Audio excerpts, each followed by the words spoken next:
امروز 21 январ است و شما در پخش مستقیم برنامه خبری رادیو زودی رو تماشا دارید. شعله گلخوجه هستم. سلام. در 15 دقیقه دیگر اطراف این موضوعها صحبت میکنیم. این است و آن از من تاجیکستان و قرغیزستان برای عوض کردن دو نقطه مرزی رضایت دادند. ملاقات بعدی فردا برگزار می شود. در سینات آمریکا محاکمه پروندای اعلانی نابоварӣ با رئیس جمهور دونالد ترامپ را ادامه میدهند. جمهوری خواهان دموکرات ها را به شتابکاری متهم میکنند. ҳалокати 11 муҳоҷир дар сӯхтори Томски Русия парванда боз шуда аст ва сабабҳоро таҳқиқ доранд.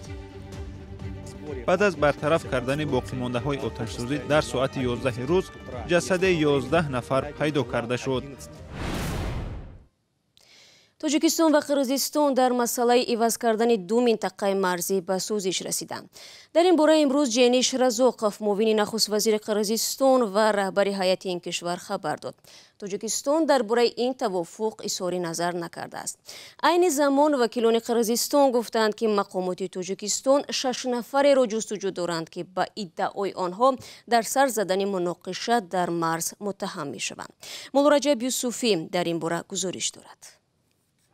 ҷениш разоқов муовини нахуст-вазири қирғизистон рӯзи сешанбе 21 январ дар як ҷаласаи парлумони ин кишвар гуфт тоҷикистону қирғизистон бар сари табодул ва ё иваз кардани ду минтақаи назди марзӣ ба тавофуқ расиданд.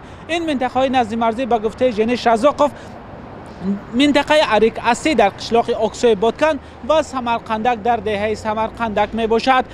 ҷениш разоқов илова кард ки вохӯрии навбатӣ бо гурӯҳи кории тоҷикистон рӯзи 22 январ дар шаҳри бишкеки қирғизистон баргузор мешавад. пеш аз ин ҳайатҳои расмии тоҷикистону қирғизистон рӯзи 14 январ дар исфара ба созиш расида буданд ки то нақшаҳои табодули қитъаҳои баробар ва ҳамсанги қаламравҳоро дар байни дуки давлат омода ва то 1 март имсол ба якдигар пешниҳод кунанд. дар ин бора пештар ҷониби қирғизистон хабар дода буд ва ҳайати тоҷикистон то ҳол гуфтушунидҳои марзиро шарҳ надодааст. мақомоти қирғизистон рӯзи 21 январ ҳамчунин хабар доданд ки 6 нафар шаҳрванди тоҷикистонро дар сар задани муноқишаҳои марзӣ муттаҳам карда таҳти пайгард қарор доданд. ҷониби тоҷикистон то ҳол дар ин бора изҳори назар накардааст. 2 ҳафта пеш 4 шаҳрванди қирғизистон барои иштирок дар низоъҳои марзӣ дастгир шуда буданд. марзи тоҷикистону қирғизистон 970 километрро ташкил медиҳад ки аз он танҳо 60% муайян ва аломатгузорӣ шудааст. миёни ду кишвар тақрибан 70 минтақаи баҳсӣ ва аломатгузорӣ нашудаи марз боқӣ мондааст. пурра муайян набудани хати марз боис шудааст ки сари чанд вақт миёни сокинони минтақаҳои назди марзӣ барои обу чарогоҳ ва ё сабабҳои дигар муноқишаҳо сар мезанад. ин муноқишаҳо дар гузашта чандин кушта бар ҷой гузоштааст. رو می‌آوریم به موضوع دیگر. رئیس ولایت تومسکی روسیا به مقامات انتظامی دستور داده است که در زودترین فرصت سبب سوختار مدهش در ناحیه اسینوفسک را معاین کنند. علنگه آتش در یکی از بناهای چوبین این منطقه جان چندین مهاجر را گرفت. قربانیان در شرکت گرین‌وود کار می‌کردند. کنسولگری ازبکستان در شهر نوسیبیرسک ҳалокати шаҳрвандонаш را در این آتش‌سوزی تصدیق نمود. مومن احمدی با تفصیلات بیشتر. در نتیجه آتش‌سوزی در یک خانه در ولایت تامسکی روسیه که تاجیکان هم آنجا اجاره می نشستند 11 نفر جان باختند و 2 تن دیگر مجروح شدند. قبلا گزارش شده بود که در این آتش‌سوزی 10 نفر به هلاکت رسیدند. مقامات تاجیک میگویند که در میان هلاک شدگان شهروندان تاجیکستان نیستند. وزارت حالت‌های فوق‌العاده روسیه گفت که حادثه شب و در یک روستا رخ داده است. آتش‌سوزی در خانه چوبین 208 متری مربع را فرا گرفته است و بام خانه هم فرو رفته است. ҳангоми расидани аввалин гурӯҳи наҷотдиҳандагон бино пурра оташ гирифта буд. масоҳати оташсӯзӣ 208 метри мураббаъро ташкил медод. аз бино 2 нафарро берун кашиданд. баъд аз бартараф кардани боқимондаҳои оташсӯзӣ дар соати 11 рӯз ҷасади 11 нафар пайдо карда шуд. шахсияти онҳо муайян карда мешавад. ба гуфтаи мақомот хонаро як ширкати чинӣ иҷора медодааст ва дар он шаҳрвандони чин, тоҷикистон ва ӯзбекистон зиндагӣ мекарданд. консулгарии ӯзбекистон дар шаҳри новосибирск гуфтааст ки 5 нафар аз қурбонёни фоҷиа муҳоҷирони ӯзбек буданд. консулгарии тоҷикистон дар шаҳри новосибирск мегӯяд дар миёни ҳалокшудагони оташсӯзии шаби гузашта дар шаҳри Томск шаҳрвандони тоҷикистон нестанд. در رابطه با حادثه پرونده باز کردن و تحقیق ادامه دارد. سبب‌های حادثه تا به حال اعلان نشده است. امروز در سینات آمریکا محاکمه پرونده اعلانی ناباوری به رئیس جمهور دونالد ترامپ ادامه میکند. محاکمه در یک هفته 6 روز صورت میگیرد و وکیلان فقط روز یکشنبه تنفس دارند. گروه وکیلان دونالد ترامپ روز 20 январ وجه دلیل‌های خود را برای بیگناه اعلان کردن رئیس جمهور به سینات سپردند. آنها گفتند تلاش وکیلان حزب دموکرات برای اعلان ناباوری به دونالد ترامپ و برکنار کردن او از مقامش بی اساس و خطرناک است. طاهر سفر موضوع را ادامه می‌دهد. سناتورها لطفاً برخیزید و دست راست خود را بالا کنید. با سوگند خوردن وکیلان در روز پنجشنبه آنها داوران پرونده اعلان ناباوری به رئیس جمهور ترامپ شدند. با این سوگند سناتورها گفتند بی‌طرف میمانند، ولی رهبر جمهوری خواهان در سنات گفته است که با حکومت ترامپ همکاری دارد. تصور کنید شما دادرس هستید و دادگاه می آیید و می گویید که من با گمانبر مشورت کردم و گفتم که شاهدان را دعوت نمی کنیم. هیچ داور از دادرس چنین چیزی را نشنیده است، چون که معنی ندارد. دونالد ترامپ هفته گذشته دیگر باره گفت تقاضای او از رئیس جمهوری اوکراین در ماه ایول برای تفتیش فعالیت رقیب سیاسیش کاری خطا نبود. سال گذشته ترامپ اختصاص 400 میلیون دلار کمک نظامی به اوکراین را به تأخیر انداخت. وکیلان دفاع ترامپ میگویند پرونده اعلان ناباوری اصلا نباید باشد، چون کمک را به هیچ گونه تحقیق به اوکراین دادند. اگر کسی به جنایت متهم شده است، دلیل‌های زیادی برای ثابت کردن می‌آورد، اما هیئت داوران کسی را به جنایت متهم می‌کند که صورت نگرفته است، اما اعلان ناباوری سوء استفاده از مقام و خارج از مقررات کنستیتوسی است. مجلس نمایندگان آمریکا بعد دونالد ترامپ اعلان ناباوری کرده است و وکیلان دموکرات در سنات هم می‌خواهند رای دهی زودتر صورت بگیرد.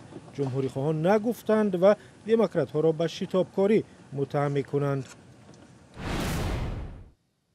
بینندگان عزیز، تو این لحظه برنامه درباره سازش تاجیکستان و قرغیزستان وابسته به عوض کردن دو نقطه مرزی و هلاکت مهاجران در سوختار تومسک گزارش داشتیم. همچنین از ادامه محاکمه پرونده اعلان ناباوری به پرزیدنت آمریکا گفتیم. حالا یک آگاهی داریم و بعداً مطلبی را درباره به اسارت شهوانی افتادن یک دختر نابالغ پیشنهاد شما خواهیم کرد.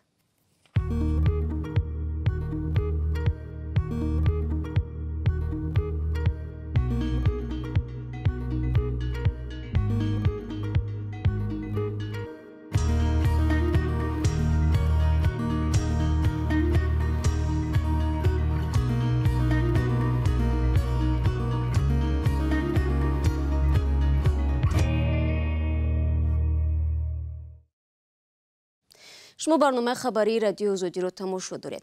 سعادت خوجای و ساکن نویه واسه تا 2 ماه پیش هیچ تصور نمی‌کرد که روز 10 منصبداران تاجیک به کلبه فقیرانه او می‌آیند و نه با دست خالی. اکنون خانه تعمیر طلبی او را کلاً با سازی و با تمام اشیاء روزگار مجهز می‌کنند. زندگی زنی معلول زمان دیگر شد وقتی به دوربین نوارگیری محمود جان رحمتزاده خبرنگار رادیو آزادی افتاد. همکاری ما دیگر باره به حوالی سعادت خوجای و رفت و گزارش رو عبدالله اشورف تقدیم میکند.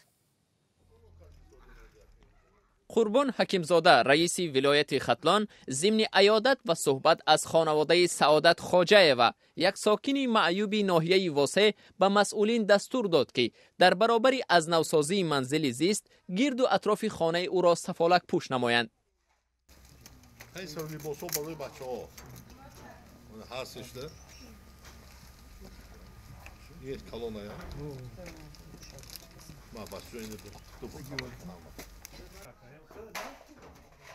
عیادت منصبداران بعد آن شروع شد که رادیوی آزادی روز 25 نوامبر گزارش پخش کرد که در آن سعادت خوجایو با پای کاری دستانش را اجرا می کند.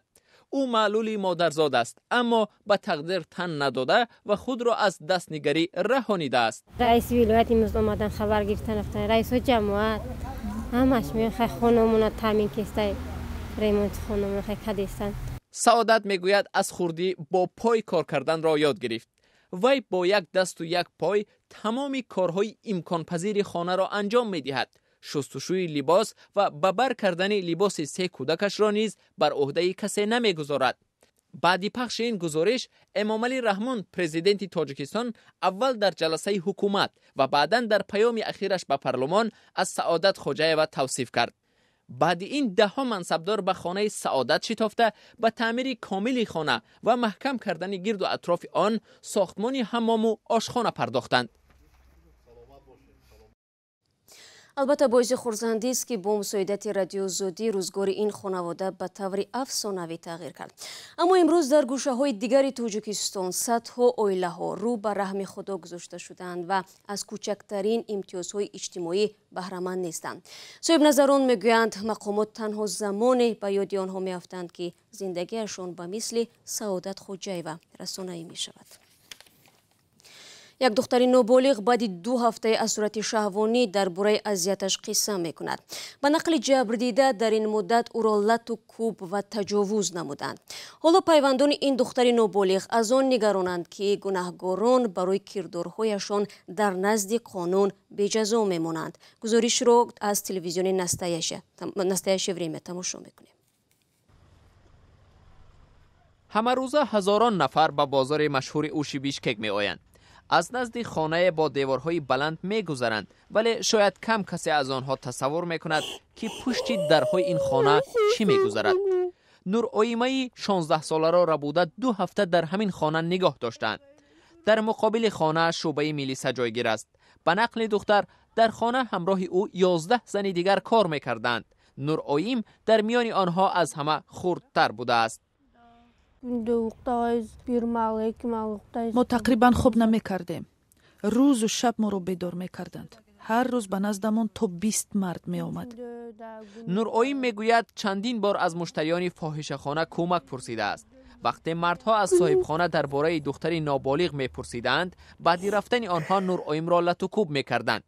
به نقل دختر گاه او را شوهر صاحب فاحشه‌خانه می زد و تجاوز می کرد. من میگریستم و از چند جوان خواستم که کمک کنند. وقتی آنها از صاحب خانه میپرسیدند که این دختر از کجاست و او را از کجا یافتی، پاسخ میداد که کار شما نیست. بعد این مرا میزدند که چرا به آنها در این باره گفتم. نورعایم میگوید با مادر و خواهرش در دهه خورده در نزدیکی شهر قراقل ولایت اسیقکول زندگی میکرد. وی معلول گروه دوم بوده است. بنابراین صنف نهم را به زور ختم کرده است. همراه با مادرش در خواجگی دهقانی کار میکرد. من با اسم در زمین کارتوشکا شناس شدم. او تلفن مرا پرسید و بعد به جشن تولدش دعوت کرد. در قراقل با تلفن صحبت داشت و خواست که منتظرش باشم. در این وقت ماشین سیاه آمد، مرا به زور داخل آن کرده به بیشکک بردند. در آنجا دستانم را کشادند، لط و کوب و تجاوز کردند. صاحب خانه و شوهرش امر دادند که خود را 18 ساله و از بیشکک بگویم. گفتند که باید برای پرداخت 15,000 پول قرض کار کنم. وقتی رد کردم مرا زدند. برای آزاد شدن نورعایم از اسارت یکی از مشتریان کمک کرده است. وی تلفنش را داده است تا نورعایم به مادرش زنگ زند. بعداً خاله‌اش او را نجات داده است. زمانی که کارمندان میلیسا به فاحشه‌خانه آمدند، کسی را پیدا نکردند. حقوقشناسان میگویند در وزارت کارهای داخلی شکایت آنها را در مورد آدمربایی، غیرقانونی نگاه داشتن شخص نادیده میگیرند. فقط با ماده تجاوز تفتیش را پیش میبردند.